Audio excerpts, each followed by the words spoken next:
Alexander-Arnold football, international football, and regret how we've handled him. He is one player that I would describe as world-class at what he does.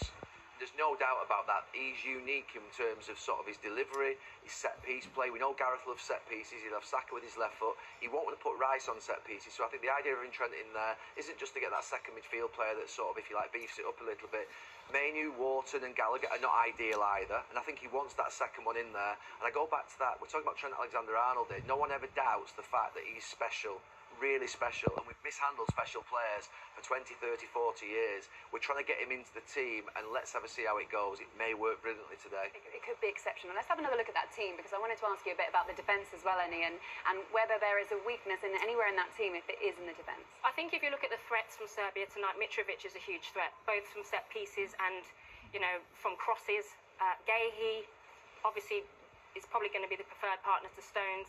I don't think Gahey's the strongest in the air. So I think that's the only concern for me. How are they going to deal with the likes of Mitrovic? We know how he's going to play. We know his strength. That, I think, is going to be a big test for Gahey and Stones. Stones and Gahey had never played together before, but Gahey, in terms of managing to get fit to the end of the season for Crystal Palace, when he is fit and when he's playing well, he flies, isn't he? He's brilliant player. Oh, definitely. I've worked with Mark for the 21s, and you can see straight away how confident and comfortable he is. Again, Mark's one of these players that will perform to a similar level against any opposition, any opponent. So he may not look great tonight, but then if he came up against France, he would look accomplished. So again, he has a natural ability to just look comfortable in any role he's asked to do. I've got no doubts about Gay as an individual. I've got no doubts about any of them in respect to being an individual. What I worry about is that a back four? Is that a unit that can win you a major tournament? And that's a big, big question mark. Some of the Serbia players have been playing in Saudi Arabia, the likes of Alexander Mitrovic.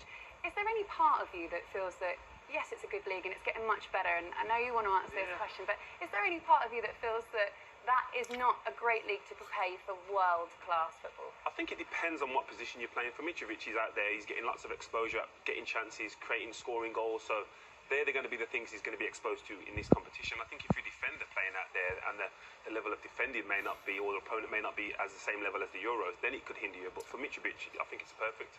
He's finished second top scorer to Cristiano, so he's really carried on what he did at Fulham. And I think what he did in the Premier League is probably more important for us to look at in terms of what he can bring in tonight's game. 40 goals in all competitions for Alexander Mitrovic so far this season. Right, kick-off is almost upon us, so time to get England through.